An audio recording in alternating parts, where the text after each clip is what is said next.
Hi guys, theaptpupil here, doing another commentary video on... This time I'm actually using an older replay for the World of Tanks Southeast Asian commentary competition. This is an older battle from 8.2 in my T34. This is actually the top profit battle that I had in this tank, and I'm quite proud of my performance individually in this one. It's one of those few matches where I feel like one player really stood out the most from the team. You'll see me, I'll explain some of my maneuvers and what's going on, and hopefully on top of that I'll be able to impart some extra tips on other players who want to learn how to play this beast of a tank. So a little backstory, this T34 I have not paid for, not 1 cent. I originally had the T34 when before the M103 and T105 came out. Loved this tank back then. Since it became premium, I really avoided this tank like the plague, but never sold it because, hey, it's a free tier 8 premium, you know. There might be one day where I might sit down and play it, and then I'll get good matches every now and then. So I'm glad that I stuck with my decision.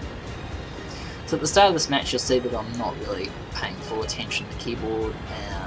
A lot of the time, especially when I'm just doing my normal daily grind, I tend to not pay too much attention to what's going on around me at the start of the match, since it's about midway when you really need to focus. So that's usually where I end up dying the most, and you don't see that a lot, especially not in my replays, because it's something that I shouldn't be doing, but at the same time I do a lot. So the first tip of the day in the T34, Himmelsdorf, if you can, take cover, hide your hull, and then in between enemy shots, sneak up on them in between their shots, so that way they don't get many shots off in the hull, if any at all. Always keep angled for those few hull shots that are there, because you can actually find yourself bouncing them. Face hugging is fantastic because it will help save your life a lot, as you can see against this IS. And I like to use sniper scope even in close range, so that I can pinpoint spots even on a tank with as bad accuracy as the T34. In point blank range, you really need to have your aim bang on, because I've noticed that there's been more shots that go outside the circle than any other tier 8 premium this one I owned, or ever owned.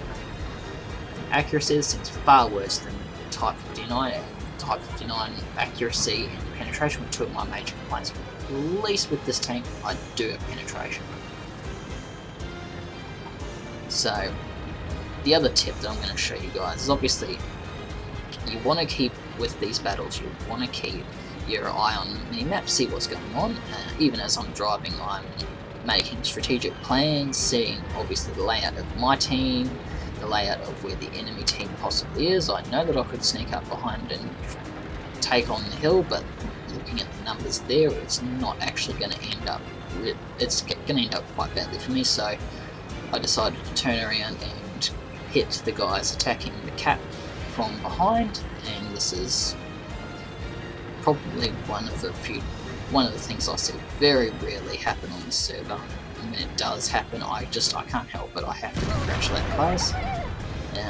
Enemy team is actually quite observant here, very much so. I really enjoyed seeing how much they play. So obviously, as soon as even before I shot that first shell on the KVIS, he knew that I was there and had started turning around already. It's just a shame that I still had the jump on him.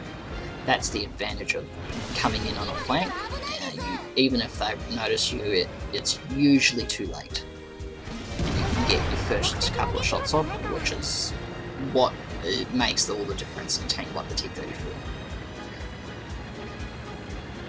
Other thing too is, obviously, if you're getting shot at by more than one tank, relocate. Back off, wait a couple of seconds, relocate, because usually if you get behind cover, you disappear from their screen quite quickly unless they've got someone spotting you that you can't see. And relocating basically means that they have to then search for you again, in which case you will have had time to at least peel 1 or 2 more shots off. It's a good manoeuvre. It's always nice to keep on your toes. I haven't missed out on the fact that we've lost the hill, however I can see that we haven't quite lost the game just yet, so I'm focusing on trying to deal as much damage as possible to the back lines before attacking the base. I can see we've still got plenty of tanks there, and I'm actually starting to get back up from the back line, which is nice, it's handy. It's nice to have a distraction every now and then. And here we go. So it's looking nice, we've gone back to even. It was looking rough at first. I'm still looking, I'm seeing we actually are lacking in firepower for the players that we've got left alive, so it's time to play smart. Really don't like blowing my own horn here. The next video I might actually do with someone else, and I just obviously don't want to do it without asking their permission first, so I'll just see about that, see if I can get anyone's permission to do a commentary on their replays, because there are certainly a lot better players than me out there, and I've learned a thing or two from them by doing a commentary and seeing how they play.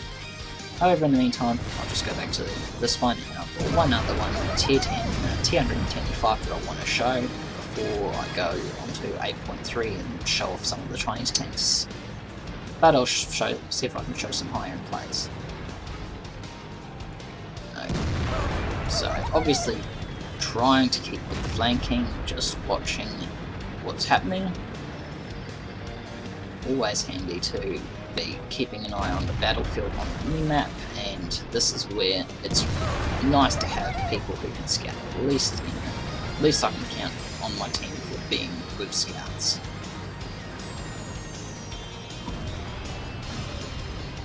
Now, one thing I don't do very much in this battle, which is a shame because it's always something I drill in every single bit of advice that I give players in one-on-one and in my threads, is side scraping.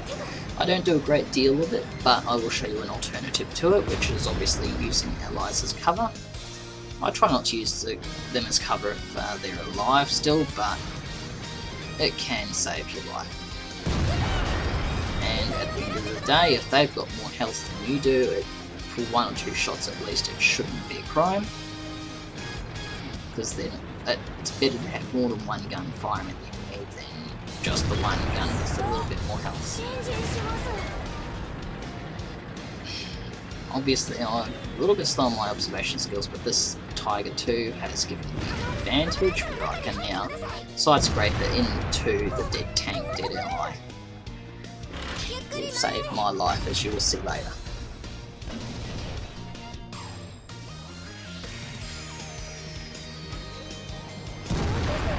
Nice, so the other oversight I made before even going into this match was that I didn't pack enough AP rounds. I honestly did not think that I would actually be going through that many AP rounds in a single battle. I normally have at least 6 or 7 to spare. So it was an oversight, but at least I've got APCR to back me up now instead of just HE. That's the worst thing to come across, is when you run out of ammo and you're stuck using HE. It sucks. So, face hugging situations, my tips is basically kiss the enemy nose, because that way it reduces their ability to be able to shoot in the hull. Don't pull back like I just did then, because that does actually hurt. And always be aiming for turret weak spots. On pretty much every tank, you can aim for the commander's hatch, and you will pretty much penetrate it with most guns. Well, even a tier 6 against a tier 9 commander's hatch, a tier 6 gun should still be able to penetrate it. Obviously T34's got about 3 major frontal weak points that I could have picked, but the commander's hatch is my favourite one to choose, because if I can knock out the commander, I slow everything down, so it's nice. And this is where the Eagle Eye perk really comes into handy, which is going to be the perk that I do once I get my repairs from 99 to 100% on this tank. Really, really handy. I like to see the damage I do rather than see who's pointing the gun at me. And if you've been paying attention to the chat, you'll have noticed what's going on there. I do get a low ego because I felt like I carried the match pretty well. It was me and the arty there. But other than that, guys, I'll let you have a good look at the end battle results, at the money I made and at the experience, and I will catch you guys on the next upload.